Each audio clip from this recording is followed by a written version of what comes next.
अगर आप भी एक विश्वसनीय और सरकारी संस्था में काम करना चाहते हैं जिसमें प्रतिदिन 2 से 3 घंटे काम करके महीने के 20 से 40 हजार रुपए कमाना चाहते हैं तो यह सीरीज आपके लिए है। हम बात करेंगे कि पोस्ट ऑफिस के अंदर एजेंट बनकर कैसे आप पैसा कमा सकते हैं और यह एजेंट एजेंसी कितने प्रकार की होती है, इसे कौन ले सकता है और इसे लेने के लिए क्या क्या दस्तावेज की जरूरत रहने वाली है और एजेंसी लेने के बाद इसमें आप क्या क्या काम कर सकते हैं। एजेंसी लेने के लिए जिस सर्टिफिकेट की जरूरत रहेगी वो आप कहां पर अप्लाई कर सकते हैं और कैसे ले सकते हैं। अगर आपको पता नहीं है तो यह सीरीज पूरी देखें, इसके अंदर हम आपको पूरा बताने वाले हैं और साथ में यह भी बताएंगे कि पोस्ट ऑफिस के अंदर आप अपना अकाउंट कैसे खोल सकते हैं और उसमें अकाउंट खोलने के क्या क्या फायदे हैं। अगर यह सीरीज आपको हेल्पफुल लगे तो उन लोगों के साथ जरूर शेयर कर देना जिनको ऐसे काम की तलाश है। तो चलिए सीरीज स्टार्ट करते हैं और जानते हैं कि आप यह सर्टिफिकेट कैसे ले सकते हैं।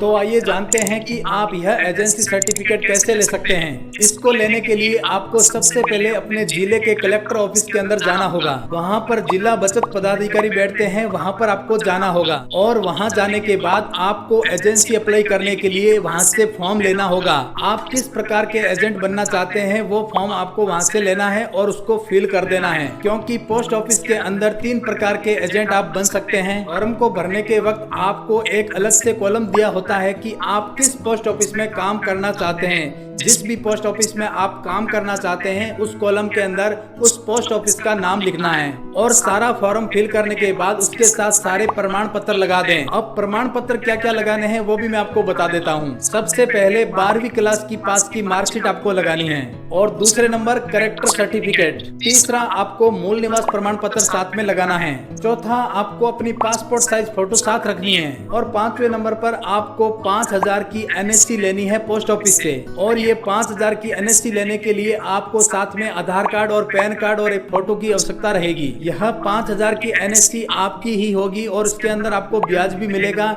यह एक सिक्योरिटी के रूप में जमा किया जाता है। अगर आप एजेंट बने नहीं रहते हैं तो आपका जो पेमेंट है आपको वापस दे दिया जाता है। यह सारे डॉक्यूमेंट आपको जिला बचत पदाधिकारी के पास जमा कराने होते हैं। और एक चीज मैं आपको बता दूं कि यह सर्टिफिकेट पोस्ट ऑफिस आपको नहीं देता है, यह सर्टिफिकेट आपको जिला बचत पदाधिकारी ही देते हैं। यह सारे डॉक्यूमेंट जमा करने के बाद कुछ दिनों बाद आपको इसका लाइसेंस मिल जाएगा। तब आपको अपने लाइसेंस की एक कॉपी करा लेनी है और वो एक कॉपी आपको पोस्ट ऑफिस के अंदर जाकर पोस्ट मास्टर जी के पास जमा करा देनी है। और यह सर्टिफिकेट जो आपको मिला है वो 3 साल के लिए वैध होता है। इसके बाद आप अपने सर्टिफिकेट को रिन्यू करा सकते हैं। रिन्यू करने के लिए एक फॉर्म आपको भरना होगा और उसकी जो फीस होती है 100-200 रुपए वो आपको के अंदर जमा करनी होती है और आपका लाइसेंस रिन्यू हो जाता है। इस प्रकार आप एजेंसी लेकर पोस्ट ऑफिस में काम करके पैसा कमा सकते हैं। तो आइए अब जानते हैं कि यह एजेंसी कितने प्रकार की होती है।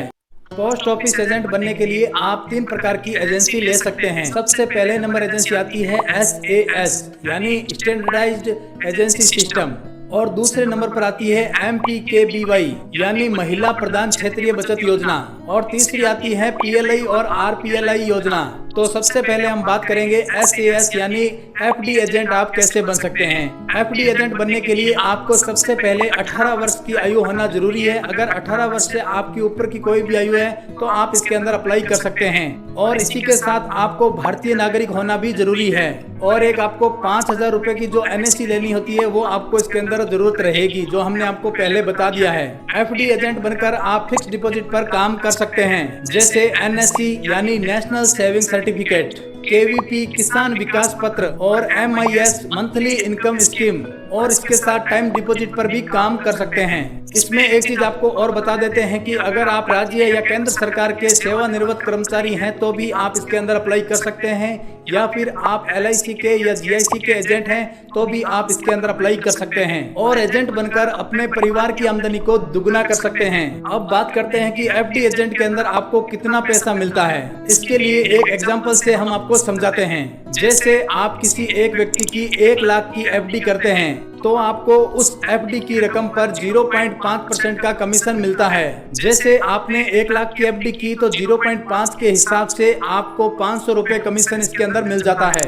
और जैसे जैसे आप ज्यादा एफडी जमा करवाते हैं तो वैसे वैसे आपका इनकम भी बढ़ता जाता है। जैसे आपने 25 लाख का जमा करवाया, 30 लाख का जमा करवाया तो 30 लाख का आपको 0.5% मिलता है और जो आपको इसके अंदर कमीशन मिलता है उस पर आपका टीडीएस काटा जाता है।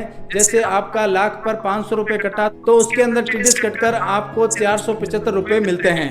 इस प्रकार से आप पोस्ट ऑफिस की फिक्स डिपॉजिट स्कीम के अंदर काम करके अच्छा पैसा कमा सकते हैं। और एक महत्वपूर्ण सूचना कि इसके अंदर महिला हो या पुरुष दोनों अप्लाई कर सकते हैं। अब बात करते हैं MPKBY पर, यानी महिला प्रधान क्षेत्रीय बचत योजना पर। यह योजना उन महिलाओं के लिए है जो आत्मनिर्भर बनना चाहती है और वो महिला यह सर्टिफिकेट लेकर कमीशन एजेंट बन सकती है। कमीशन एजेंट बनने के बाद आपको अपने कस्टमर का इसके अंदर RD अकाउंट ओपन करना होता है, जो कि 5 साल के लिए होता है। RD अकाउंट को रिक्वायरिंग अकाउंट कहा जाता है। यह अकाउंट ओपन करने के बाद आपको अपने कस्टमर से किस्त को कलेक्ट करना होता है और उसकी हर महीने की किस्त जो है आपको पोस्ट ऑफिस में जाकर जमा करना होता है। एक बार RD अकाउंट ओपन करने के बाद आपको लगातार 5 साल तक इसमें कमीशन मिलता रहता है। जब भी आप राशि जमा करवाने जाएंगे तो आपका जो कमीशन है आपके अकाउंट में जमा कर दिया जाता है सेम डे। लेकिन इसमें केवल महिला ही एजेंसी ले सकती है, इसमें पुरुष को एजेंसी नहीं मिलती है। और इसमें आपको यह चीज भी ध्यान रखनी है कि आप अगर कर्मचारी हैं या रिटायर्ड सेवानिवृत्त कर्मचारी हैं तो इसके अंदर आप काम नहीं कर सकते। अब बात करते हैं कि आपको इसके अंदर कितना कमीशन मिलता है। तो मैं आपको बता दूं, इसके अंदर आपको 4% कमीशन मिलता है। चलिए आपको इसका कमीशन कैसे मिलता है आपको समझाते हैं। अगर आप 250 RD अकाउंट ओपन करवाते हैं जिसमें हर अकाउंट की महीने की किस्त 3000 रुपए है तो टोटल जो डिपॉजिट होगा वो होगा 7.5 लाख रुपए का। 7.5 लाख रुपए में आपको 4% कमीशन मिलता है। तो 4% कमीशन के हिसाब से आपको मंथली 30,000 रुपए इसके अंदर मिलता है। लेकिन इसके अंदर जो कमीशन आपको मिलेगा उसमें टीडीएस कटकर आपको मिलेगा। लेकिन टेंशन करने की जरूरत नहीं है, ये टीडीएस आपको वापस मिल जाएगा। अगर आप इनकम टैक्स के दायरे में नहीं आते हैं तो आप अपना इनकम टैक्स रिटर्न फाइल भर के ये टीडीएस वापस ले सकते हैं। और एक चीज आपको बता दें कि आप अपने परिवार की महिला के नाम से एजेंसी ले सकते हैं। ठीक है, समझ गया। और इसमें आप भी काम कर सकते हैं जिससे आपके परिवार की आर्थिक स्थिति और ज्यादा मजबूत हो जाएगी। यह काम आप घर से भी कर सकते हैं, पोस्ट ऑफिस में बैठकर भी कर सकते हैं। और तीसरे नंबर पर आता है पोस्टल लाइफ इंश्योरेंस। इसके अंदर 2 तरीके से आप काम कर सकते हैं, PLI और RPLI पर। इसके अंदर आप लोन भी ले सकते हैं और इसमें बहुत सारी स्कीम है जिस पर आप काम कर सकते हैं। इसमें भी आपको अच्छा कमीशन मिल जाता है।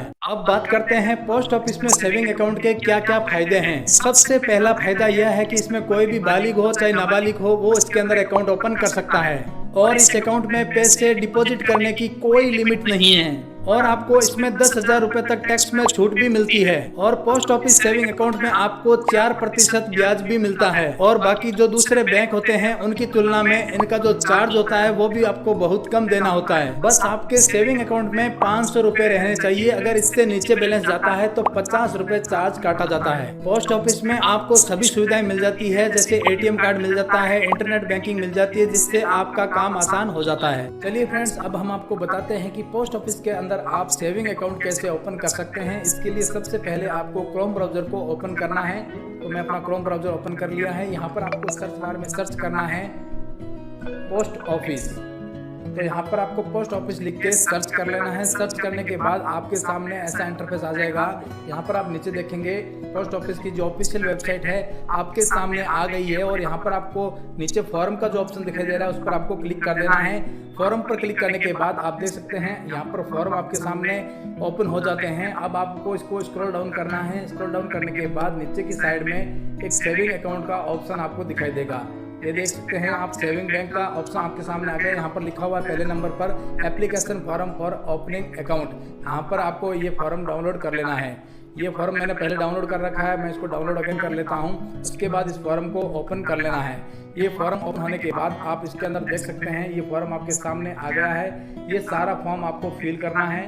आप इसके अंदर सारी कुछ डिटेल जो है आपकी सब डाल दें और यहाँ पर आपका एक फोटो लगा दें। और इसके बाद ये सारा कुछ फिल करने के बाद इसके सारे डॉक्यूमेंट्स जो इसके अंदर लिखे हुए हैं वो साथ में अटैच कर दें। और आपको ये फॉर्म सारा फिल करके जो आपके नज़दीक की पोस्ट ऑफिस है वहाँ जाना है और वो फॉर्म आपको वहाँ पर जमा करा देना है। इस प्रकार आप वहाँ जाकर सेविंग अकाउंट ओपन करवा सकते हैं। तो अब जान लेते हैं कि आपको पोस्ट ऑफिस में एजेंट बनने के लिए फॉर्म कैसे फिल करना है। तो फ्रेंड्स आप देख सकते हैं SAS एजेंट लाइसेंस एप्लीकेशन आपके सामने है। आपको ये एप्लीकेशन फिल करनी होती है। जब आप कलेक्टर ऑफिस में जाएंगे तो ये फॉर्म आपको मिलेगा। इस फॉर्म को ही आपको फिल करना होता है। ये फॉर्म आप ऑनलाइन भी डाउनलोड कर सकते हैं। इसको आपको कैसे फिल करना है आप देख सकते हैं। आपको यहाँ पर अपना नाम और पर्सनल डिटेल जो है वो पहले फिल कर लेनी है। इसके बाद आपको अपना एड्रेस फिल कर देना है और कॉन्टैक्ट डिटेल आप देख सकते हैं। यहाँ पर कॉन्टैक्ट डिटेल आपको डाल देनी है। इसके बाद आपको जो भी आपकी सर्विस आप चाहते हैं, बिजनेस ऑफिस एड्रेस जो भी है वो आप यहाँ पर कर सकते हैं। नीचे आप सेकंड नंबर में ऑप्शन देख सकते हैं अटैच पोस्ट ऑफिस डिटेल। जिस पोस्ट ऑफिस में आप काम करना चाहते हैं उसकी डिटेल यहाँ पर आपको डालनी है। इसके बाद 2 रेस्पॉन्सिबल पर्सन जो होते हैं उनके सिग्नेचर यहाँ पर होंगे, उनकी डिटेल यहाँ पर फिल होगी। और उसके बाद एलिजिबिलिटी आप देख सकते हैं क्या क्या होती है। इसके अंदर ये सारे डॉक्यूमेंट्स आपके पास होने चाहिए। आप यहाँ पर पढ़ सकते हैं पूरा अच्छे तरीके से और इसके बाद में फिल कर सकते हैं। और डॉक्यूमेंट आप कौन कौन से अटैच कर रहे हैं वो आपको यहाँ पर लिस्ट में डाल देना है। और ये सारा कुछ फिल करके फिर आपको बचत पदाधिकारी के पास जमा करा देना होता है। इसके बाद ही आपको इसके अंदर लाइसेंस मिलता है। तो